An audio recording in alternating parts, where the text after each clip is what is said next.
E aí, galerinha, tudo bem? Então, nós terminamos as nossas ligações iônicas. Eu não fui mais além com muito mais exercícios, porque naquela nossa conversa no Zoom eu vi que todo mundo estava ok com esse conteúdo, né? Não teve muitas dúvidas. Ligação metálica foi bem simples, né? Vocês não precisavam fazer a ligação, era só entender a interação ali, as propriedades, e vocês fizeram aquela atividade do nosso mural, que ainda tem gente que não terminou, então vamos acelerar lá, pessoal, que essa semana eu vou fechar o mural, ok? E aí nós damos continuidade ao nosso conteúdo, então a gente está seguindo ali os conteúdos da apostila, mas eu vou trazer eles de forma, como eu já tinha trazido antes, um pouquinho diferente para ficar mais simples para vocês.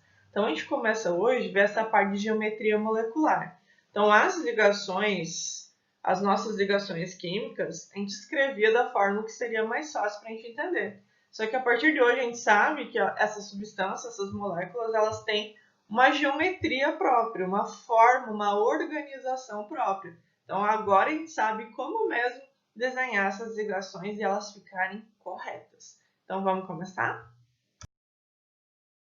Então quando a gente fala em geometria molecular, a gente tem que lembrar da estabilidade das moléculas, né?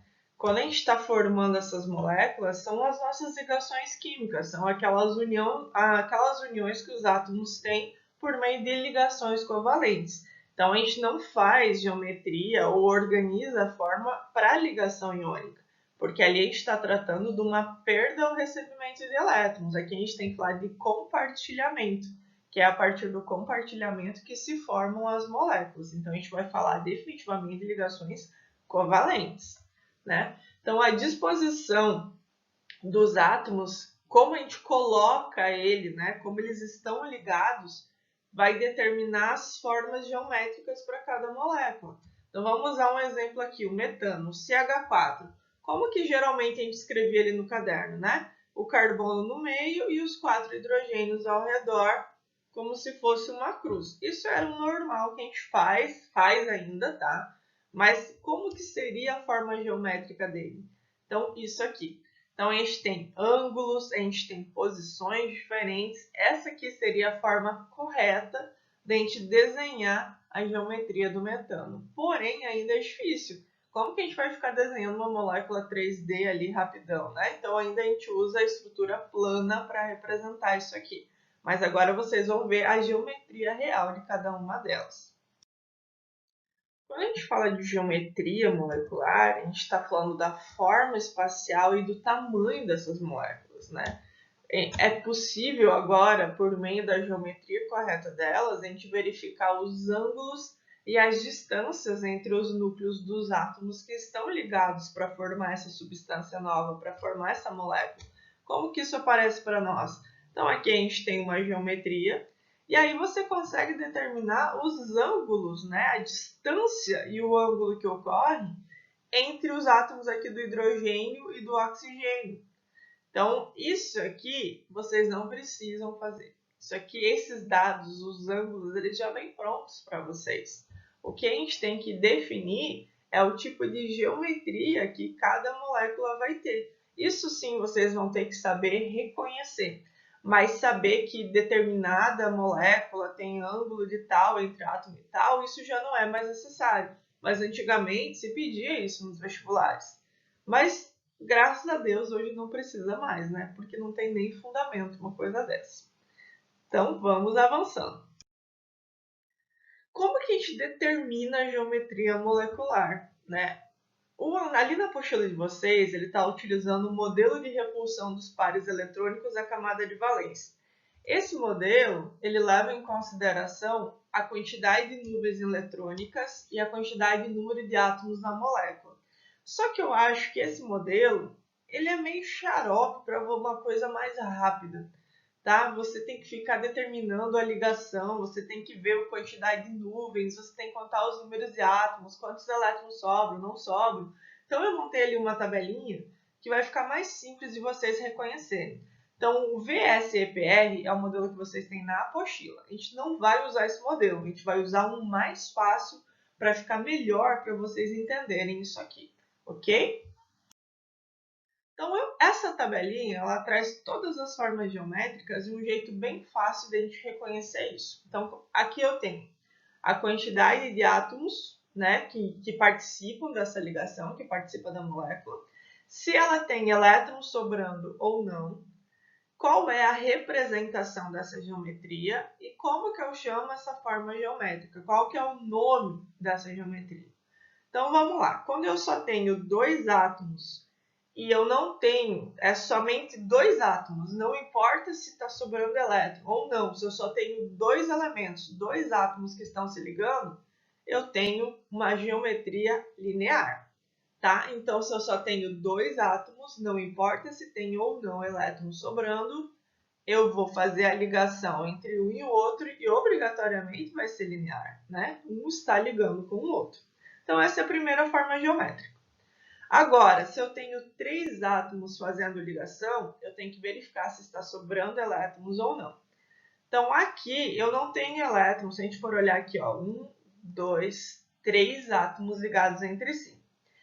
Os elétrons, eles são representados ou por essa bolinha amarela, ou por dois elétrons, ou dois pontinhos assim.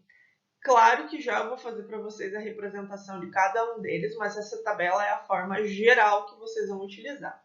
Então, se eu tenho três átomos e da ligação aqui não sobrou elétrons, a forma geométrica também é linear, ok? Então, para dois átomos, se sobra ou não, é linear. Três átomos não sobra elétrons, é linear. Mas que elétrons que você está falando? Da ligação. Então, vamos supor que aqui seja o carbono, tá? Nesse rosinha no meio seja o carbono. E ele ligou aqui com um oxigênio e um oxigênio. A gente tem CO2. Para o carbono, que tem 4 ligações, ele estabilizar, ele precisa compartilhar 4 elétrons. Então, ele compartilhou 2 com o oxigênio, porque o oxigênio precisa de 2, e mais 2 aqui.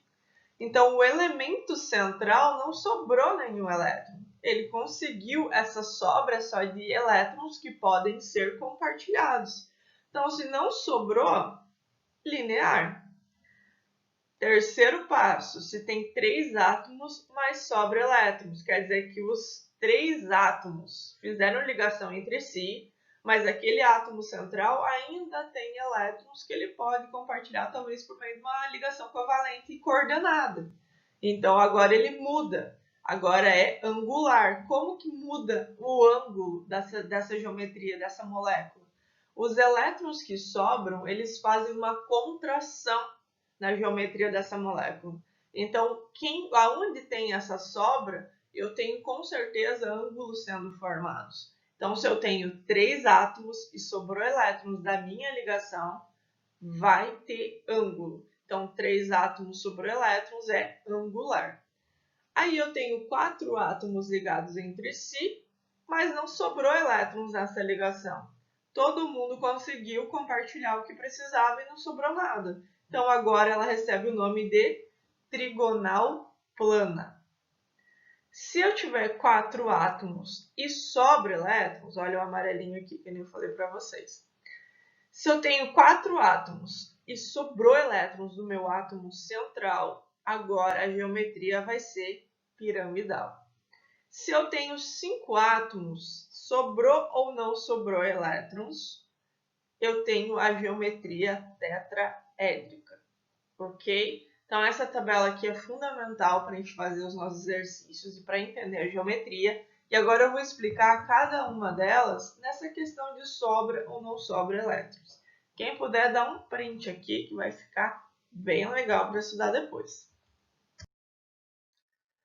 Vamos lá, então, ver a geometria de cada forma que a gente viu ali na tabelinha para ver como é que isso funciona. Então, eu vou usar exemplos para ficar bem claro. Então, vamos supor que a gente tem ali o monóxido de carbono, o CO. Aí eu vou ter que fazer a ligação entre esse carbono e esse oxigênio, né? Como que isso aconteceria? O carbono, deixa eu pegar aqui uma corzinha que vai aparecer. O oxigênio da família 6A vai fazer 2 ligações com o carbono e vai estabilizar, ok? Só que o carbono ele é da família 4A, ele precisa de 4 ligações. Então, o oxigênio vai fazer aquela ligação covalente e coordenada que nós vimos, porque o oxigênio já estava estabilizado, então ele consegue compartilhar 2 elétrons ali para ele. E o que aconteceu? Quando eu só tenho dois átomos ligados entre si, independente do número de ligação que eles façam, sempre eu vou ter geometria linear, ok? Então, dois átomos, independente de quantas ligações eles estão fazendo, geometria linear. E aí nós temos o dióxido de carbono, CO2. Agora eu tenho três átomos. Eu tenho o carbono e dois oxigênios. Então, o carbono, ele tem 4 elétrons, ele é da família 4A. O oxigênio é da família 6A, precisa de 2. Então, o carbono compartilha aqui 2 com o oxigênio estabiliza, né? Só que esse carbono ele precisa de mais 2, então ele vai fazer agora mais duas ligações com o oxigênio. Então, eu tenho duas duplas ligações. Se a gente for verificar, não sobra nenhum elétron para o carbono. Então, não sobra elétrons no átomo central, né, que é o carbono aqui. Então, a geometria dele vai ser também linear. Então, é isso que eu tenho que cuidar. Se na hora de eu fazer a ligação entre esses átomos, vai sobrar elétrons ou não no meu átomo central. Dois átomos ligados entre si, independente se sobra ou não, porque não tem átomo central, né? É linear. Três átomos não sobra elétrons, também é linear. E aí eu vou usar o exemplo da água, né? H2O. No meio eu tenho o oxigênio, que é da família 6A, e aí eles vão ligar com dois hidrogênios. Então o oxigênio, o hidrogênio só consegue fazer uma ligação. Então ele faz uma ligação com o oxigênio e o outro hidrogênio faz uma ligação com o oxigênio. O oxigênio estabilizou, porque ele precisava de dois elétrons. O hidrogênio estabilizou porque precisava de dois elétrons. Só que o oxigênio, ele tem 6 elétrons, né? 2 foram compartilhados aqui com os hidrogênios, só que sobrou mais 2 pares de elétrons, que a gente chama agora de pares eletrônicos. Então, se o meu átomo central tem pares de elétrons sobrando, agora eu tenho uma mudança do ângulo da minha geometria. Para a água, que é 3 átomos e sobra elétrons no átomo central, vai ser angular, ok? Então, eu verifico isso na hora que eu estou fazendo a ligação entre esses átomos. O oxigênio é da família 6A, ele compartilhou aqui 2 elétrons com os hidrogênios, mas ainda sobrou 4 elétrons. Não é que sobrou que precisa ligar, é a quantidade de elétrons que ele já tinha, né? 2 ele compartilhou, mas ele tem ainda 2 pares, 4 elétrons aí sobrando para ele fazer uma ligação covalente e coordenada caso fosse necessário. Mas eu tenho que olhar isso aqui para dar um nome à geometria. O próximo exemplo, a gente vai usar o BH3, né? Esse carinha aqui, o B é o boro aí da nossa tabela. O boro ele é da família 3A, mas ele também faz ligação covalente. Então, ali são as exceções às regras, né, que a gente tem que ter cuidado.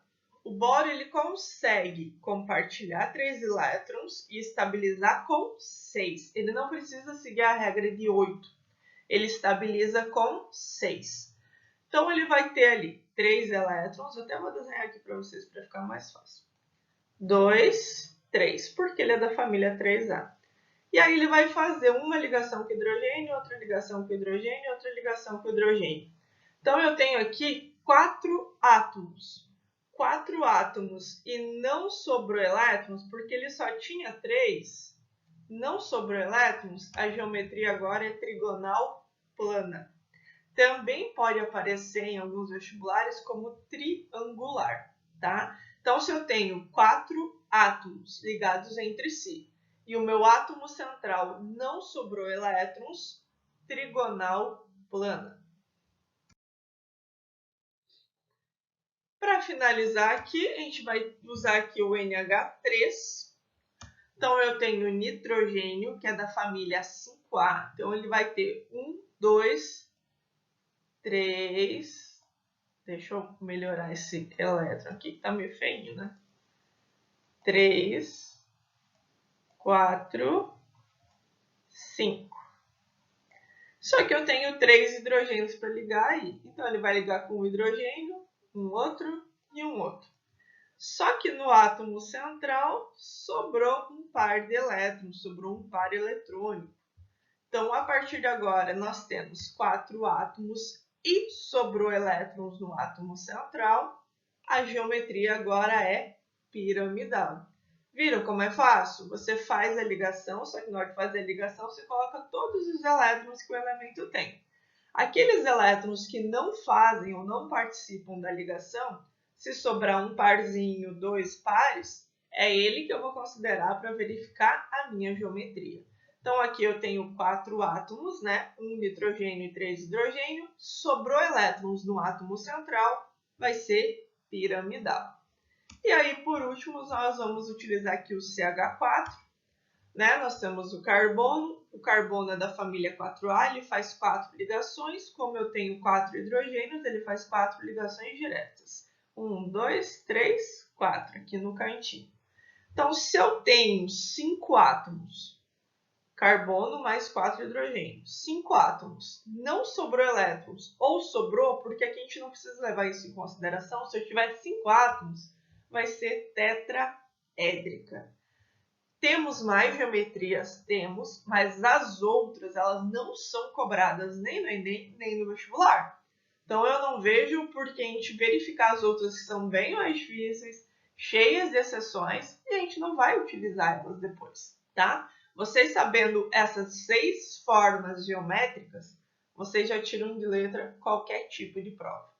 Ok, pessoal? O negócio agora é treinar. Então façam uma tabelinha ali no caderno, façam aqui os exemplos de novo, vocês vão ver que vocês vão conseguir tirar isso aqui de letra, porque vai ficar bem mais fácil do que se a gente tivesse feito pelo modelo da repulsão, ok? E qualquer dúvida, me chamem. Até a próxima aula!